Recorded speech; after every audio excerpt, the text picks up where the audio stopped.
How Dr. Zakir Naik humiliated a woman on live television. You're losing your Jana.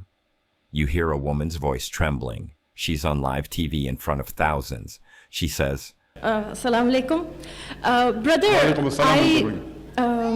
I went through your speech about the second marriage by a man. Men are very much fond of having more than one marriage, and Islam do allow them for that. Even for that, they don't need a permission from their first wife, second wife, in case they are going for third or fourth. My question to you is that there is less patience among the female side, and the social circumstances where there is very hard to lead one family when the person wants to go for 2, 3, when they know they can't have justice with them. In such condition, certain states have made it a compulsory law that man before going there should get permission from the first wife. Still, do you say that avoiding the social circumstances or corruption among the relation where man mostly disowns the second or third wife, or they divorce them just for the social pressures or family pressures afterwards, do you still say that they don't need a permission? Or if they do, in such circumstances, should such laws of state be religiously followed or not? if you're new here, welcome to the channel. Tell Me Dr. K, a channel religious leaders hope you'll never find. Here, you'll get what institutions desperately hide: documented evidence, insider leaks, and deep investigations exposing how organizations twist scripture and manipulate millions. Every video peels back another layer, revealing the tactics, the cover-ups, and the real stories behind the doctrine. If you're ready to see what they're hiding, subscribe and hit the notification bell. The deeper we dig, the more shocking it gets. And trust me, you're not prepared for what comes next. She isn't challenging scripture. She's describing suffering. She isn't attacking faith. She's asking for fairness. But that nuance is lost immediately. Instead of meeting pain with patience, Dr. Naik responds with a defensive wall. He begins not by empathizing, but by correcting. You said most men are fond of a second wife. Have you done a survey? Right there, the tone shifts from compassionate guide to cross-examiner. She came to share her story. He made it about her phrasing. A true counselor would pause here, acknowledge the pain, validate the human before the hypothetical.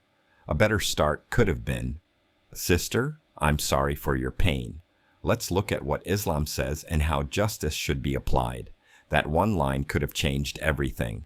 The law, without love. Dr. Naik moves quickly to legal definitions. Islam allows up to 4 wives, if, and only if, the man can be just. He quotes Quran 4:3. If you can't do justice, marry only one. They love having second wife. She did a survey, I think. Huh? I'm a victim to this. Sorry? I'm a victim to this. No, if you're a victim, you cannot put all the men in the same bracket. If you are a victim to certain things, you cannot say most of the men. You can say some men, no problem. Correct?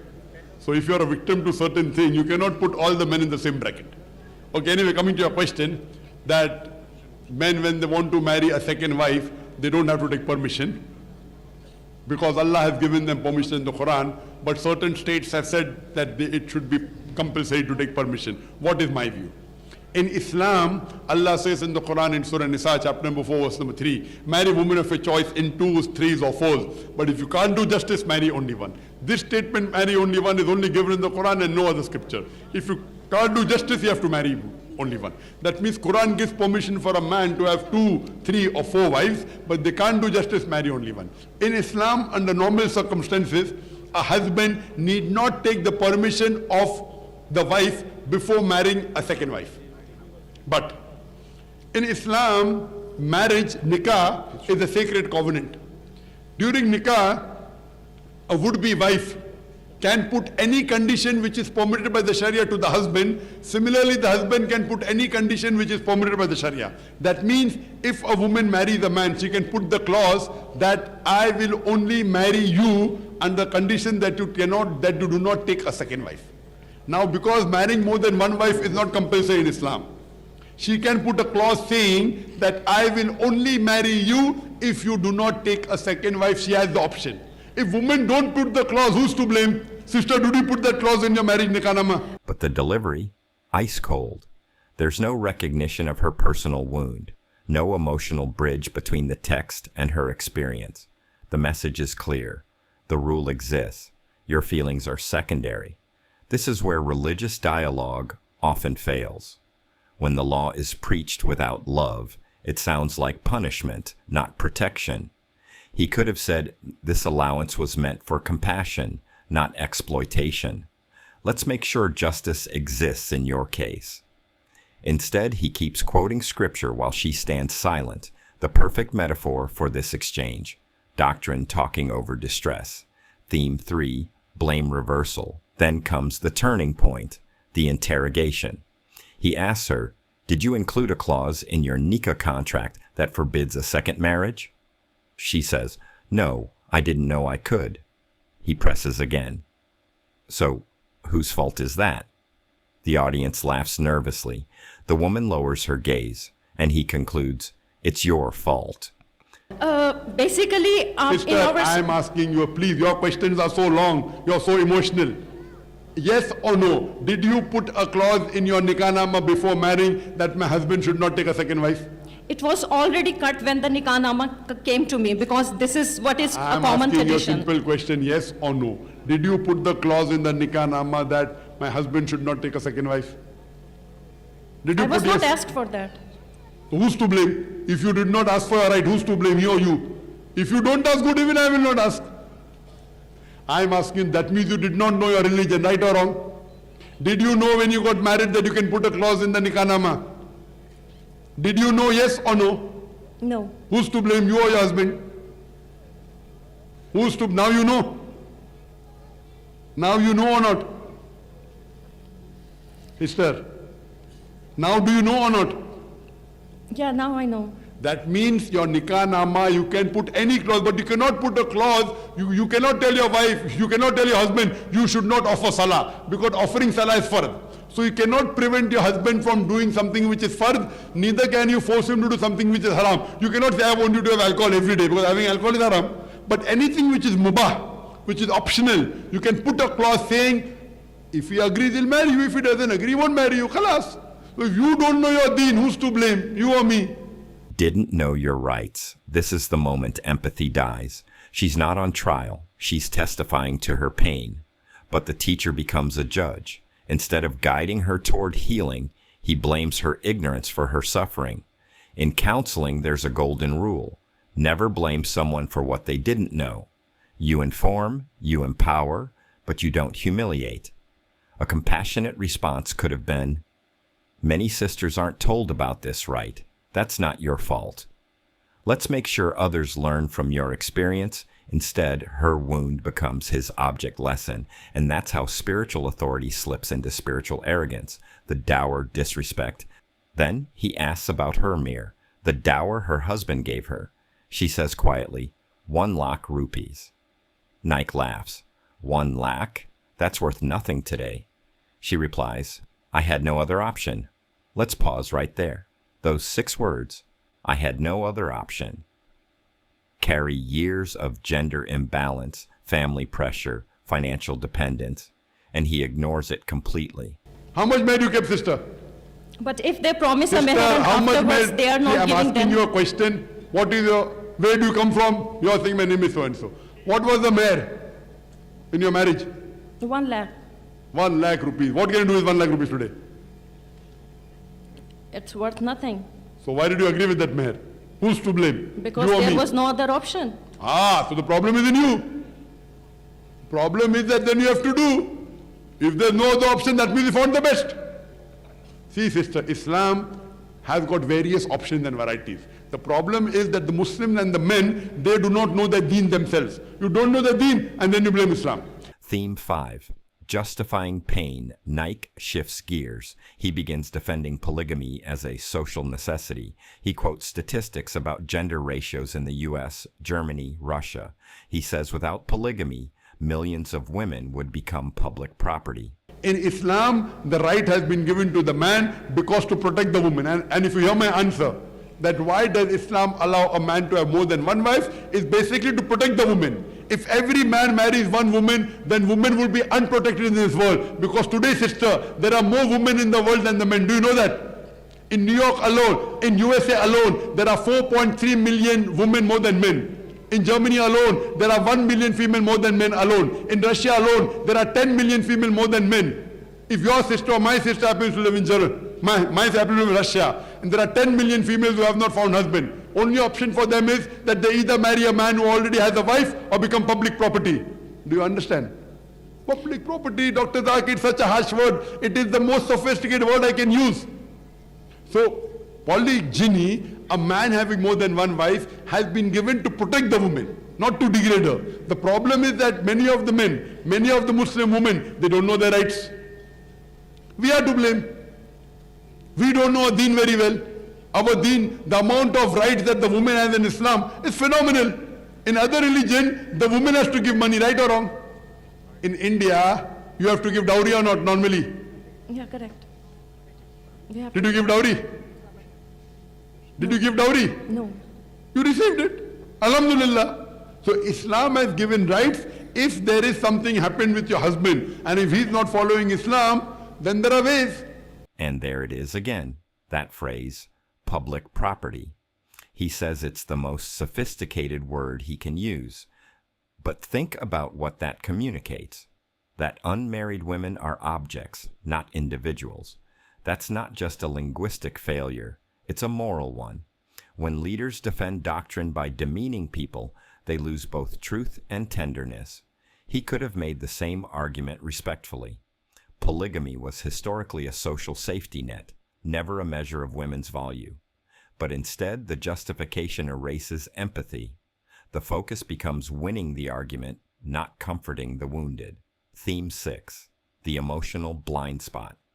Then he looks straight at her and says, if your husband needs more than one wife, why shouldn't you support him? It's not a question, it's a provocation. I'm not telling, and one more thing, if your husband requires more than one wife, so why should you not support him? What's the problem?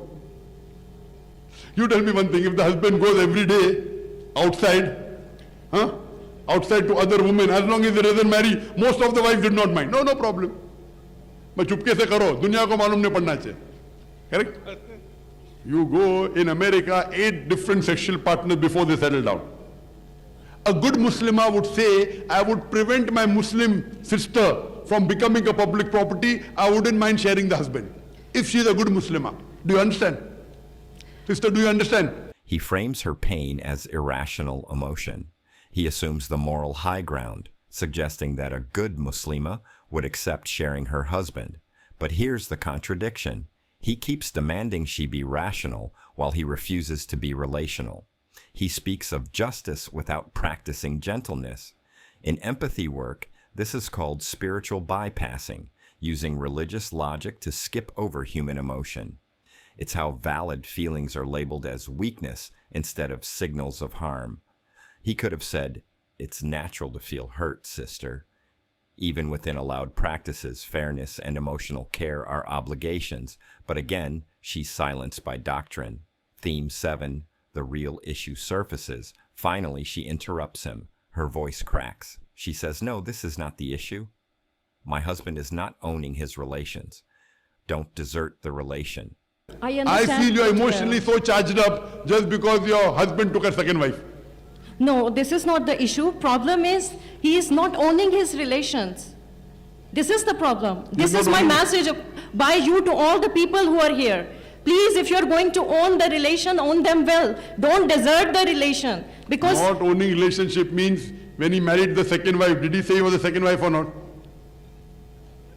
But if he leaves you without giving you a word, you don't know where he is not giving you your pocket money, he is not knowing you in what conditions you are then. For the first time, she's not asking about theory, she's describing neglect, abandonment, emotional and financial desertion. This was the moment to stop, to breathe, to say, you're right. No man should desert his wife. Islam condemns neglect, but that moment never comes. He bypasses it. He never says her pain is valid. He never names her husband's wrongdoing. That silence is what millions noticed, because truth without tenderness feels like betrayal. Theme 8, Public Rebuke. Then comes the final blow.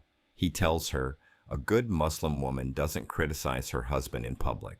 He says, you're committing backbiting. You're losing your Jannah.